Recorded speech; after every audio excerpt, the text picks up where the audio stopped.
साथियों, मैं उन सभी प्रतिभागियों का जो छत्तीसगढ़ लोक सेवा आयोग और व्यापम की परीक्षाएं तैयार कर रहे हैं, आज अपने वीडियो के माध्यम से उन्हें कैसे तैयारी करना चाहिए कि वो 100% सफल हो, इसका मार्गदर्शन देना चाहता हूं। मैं अभय सिंह राणा, रुद्रा इंस्टीट्यूट विगत 2 दशक से छत्तीसगढ़ का सामान्य अध्ययन और भारत के संविधान तथा राज्य व्यवस्था का अध्यापन करता हूं।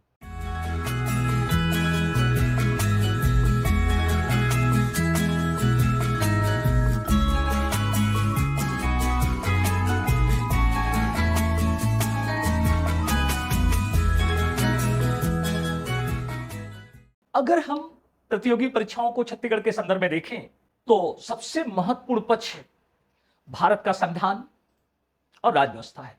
व्यापम हो या पीएससी की सिविल सर्विसेज हो, संविधान से संबंधित प्रश्नों का बहुत अधिक समावेश होता है। इंडियन कॉन्स्टिट्यूशन एंड पॉलिटी यह एक ऐसा विषय है जिसका एक गहन और समग्र अध्ययन करना आवश्यक है।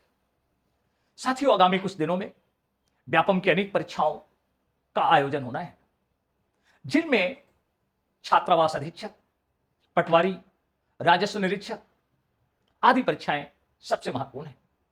इन परीक्षाओं का विगत वर्षों का प्रश्न पत्र हम अगर देखते हैं तो संविधान में खासतौर पे पंचायती राज व्यवस्था एक ऐसा विषय है जो देखने में तो बहुत सरल प्रतीत होता है, लेकिन इसमें आने वाले प्रश्न काफी गहन और विश्लेषणात्मक होते हैं।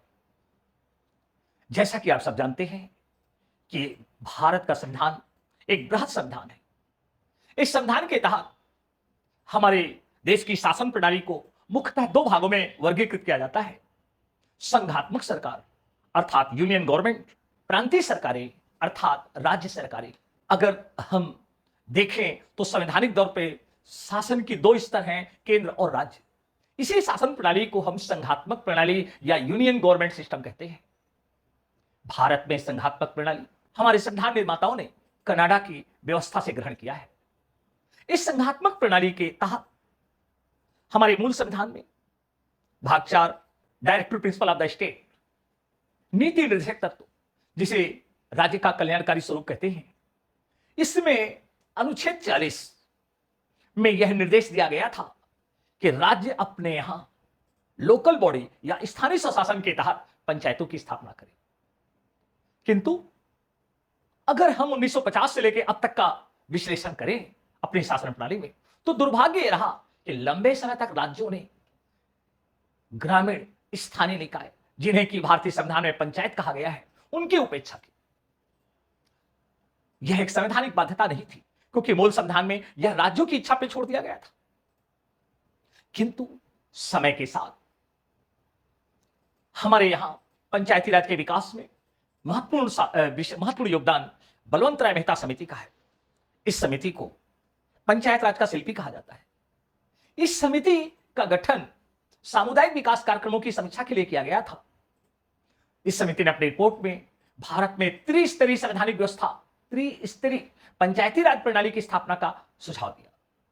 साथियों, भारत में 3 टायर पंचायती राज अर्थात जिला स्तर पे जिला पंचायत, विकासखंड या ब्लॉक लेवल पे जनपद पंचायत और ग्राम लेवल पे या ग्राम स्तर पे ग्राम पंचायत, यह व्यवस्था स्वतंत्र भारत में पहली बार बलवंत राय मेहता समिति के सुझाव पर स्थापित की गई।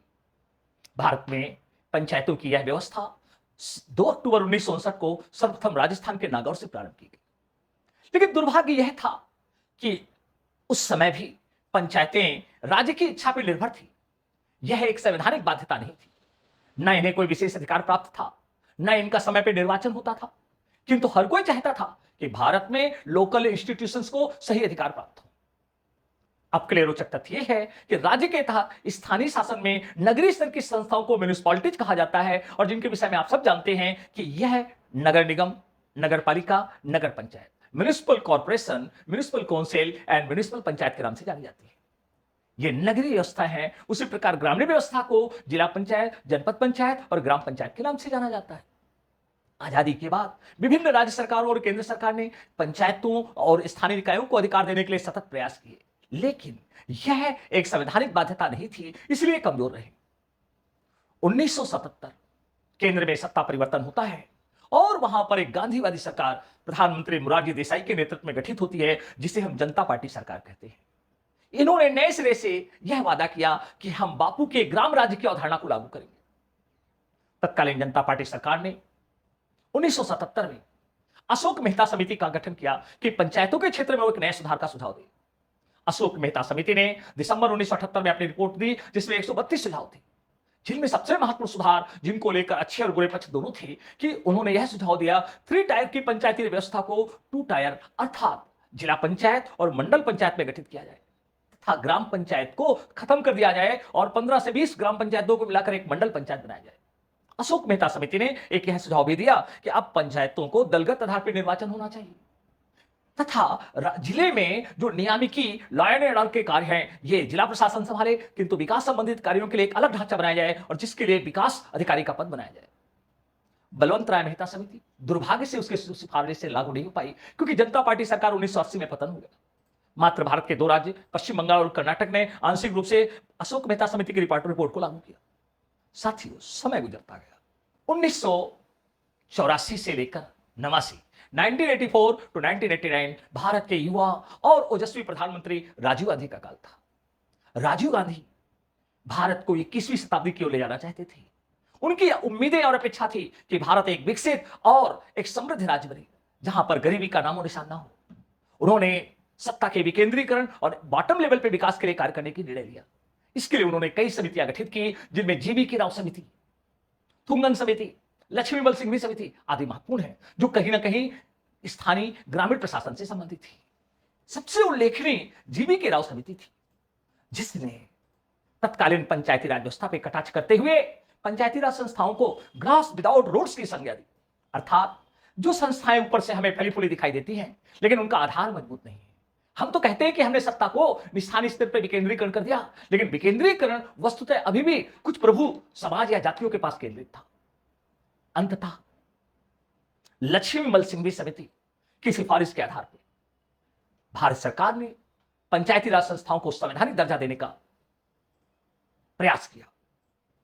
इसके लिए संविधान में संशोधन आगे चलकर प्रधानमंत्री पीवी नरसिंह राव के शासन में हुए, जिसे हम 73वां संविधान संशोधन के नाम से जानते हैं, द 73 कॉन्स्टिट्यूशनल अमेंडमेंट, जिसके तहत पंचायतों को कॉन्स्टिट्यूशनल अथॉरिटी दी गई और इसके तहत संविधान में भाग 9 अनुच्छेद 243 से 243 ओ के मध्य पंचायतों के संबंध में विशद और व्यापक प्रावधान किए गए। साथियों, आपके मन में प्रश्न उठेगा कि भाग 4 अनुच्छेद 40 जो मूल संविधान में पंचायतों का प्रावधान करता है, वहीं भाग 9 अनुच्छेद 243 से लेकर 243 ओ के मध्य जो विस्तृत प्रावधान है, इनमें क्या अंतर है? दोस्तों, भाग 4 नीति निर्देशक तत्व है, जिन्हें प्रभावी बनाने के लिए कोई अधिकार या वैधानिक सत्ता नहीं थी। वो राज्य की इच्छा या उसकी नियति पर निर्भर करता था। किंतु भाग 9 एक अनिवार्य प्रावधान था, जिनमें इन संस्थाओं का गठन संवैधानिक रूप से किया जाएगा। प्रत्येक राज्य सरकारें इसके लिए अधिनियम बनाएंगी। 3 टायर की पंचायती राज व्यवस्था होगी, समय समय पर इनके निर्वाचन होंगे, आरक्षण का विस्तृत प्रावधान होगा, इनके निर्वाचन के लिए एक निष्पक्ष संस्था होगी जिसे हम राज्य निर्वाचन आयोग कहेंगे। इनको वित्तीय संसाधन उपलब्ध कराने के लिए राज्य वित्त आयोग का प्रावधान होगा। 73वां संविधान संशोधन काफी क्रांतिकारी रहा। इस संविधान संशोधन को 24 अप्रैल 1993 को प्रभावशील किया गया। यह एक रोचक तथ्य है कि 73 अमेंडमेंट, जिसके द्वारा पंचायतों को संवैधानिक दर्जा दिया गया, इसे लागू करने वाला देश का प्रथम राज्य मध्य प्रदेश और अविभाजित छत्तीसगढ़ भी रहा है। इस तरह से 24 अप्रैल 1993 से 73 अमेंडमेंट के तहत पंचायतें एक कॉन्स्टिट्यूशनल अथॉरिटी बन चुकी हैं। अब लोकसभा विधानसभा के समान इनके समय समय पर निर्वाचन होते हैं। इन्हें कौन सी राशि, कितने वित्तीय अधिकार प्राप्त होंगे, यह संवैधानिक प्रावधान है। अब पंचायतों में एसटी एससी को जनसंख्या के अनुपात में आरक्षण तथा महिलाओं को आधे स्थान हर कैटेगरी में आरक्षित रहेंगे। पंचायतों के निष्पक्ष निर्वाचन के लिए एक संवैधानिक संस्था के रूप में प्रत्येक राज्य में राज्य निर्वाचन आयोग होगा, जो कि पंचायत राज अधिनियमों के तहत निष्पक्ष निर्वाचन का आयोजन करेगा। साथियों, समय के साथ पंचायती राज संस्थाएं काफी प्रभावशाली। आज मैंने आपको सामान्य तथ्य पंचायतों के संबंध में दिया। आगामी एडीओ सहायक विकास अतिरिक्त सहायक विकास अधिकारी का पद आने वाला है और उसमें पंचायती राज व्यवस्था एक अहम पक्ष होगा। अतः मैं आगामी वीडियो में आपको भारत के संविधान और उससे संबंधित विभिन्न पक्षों से प्रकाश डालूंगा। धन्यवाद।